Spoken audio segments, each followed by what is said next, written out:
Hello, welcome to session 2 of amines. Continuing to our session on classification of amines. After classification in terms of primary, secondary, tertiary and quaternary, and also aliphatic and aromatic amines.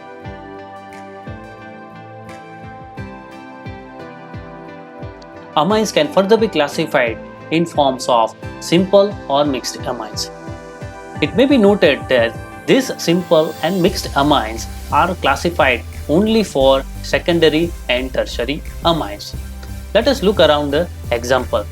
In this example, you can see that nitrogen of amines is linked with same alkyl groups in both the sides. Means both the bonds have same R group. Such amines will be considered as simple amines. In this example, you can see that nitrogen is linked with different alkyl side chains. Here the side chain is different, CH2, CH3, and here there is CH3. So both the side chains, when both the side chains or all the side chains of respective amine are different, such amines will be classified as mixed amines.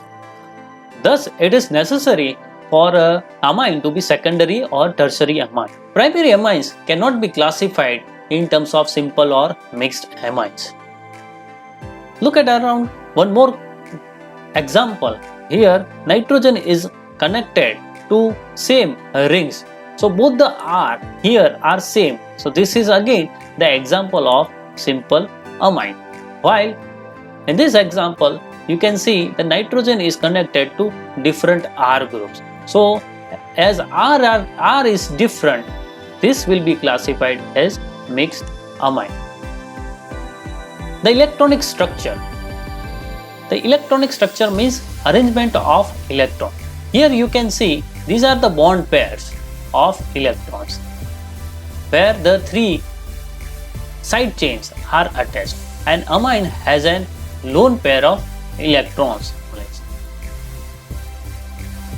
And this is the orbital picture. Here you can see this is the formation of an orbit. This is the formation of orbit. Which is this orbital? It is one of the sp3 hybridized orbital. So here you have to consider the orbital picture. Here the difference is that the bond angle, you have to see the bond angle of tertiary amine is a little bit more because of the repulsion between the bond pair of all the R. You have to consider the valence shell electron pair repulsion theory to understand this. So as such, nitrogen can form three bonds. It cannot be an equilateral triangle because nitrogen has a lone pair of electrons. This lone pair of electrons will push this bond pair electrons as per valence shell electron pair repulsion theory, thereby creating this type of pyramidal structure of amines, and the bond pair are lying at the top. It looks like a ghost on the top of nitrogen atom.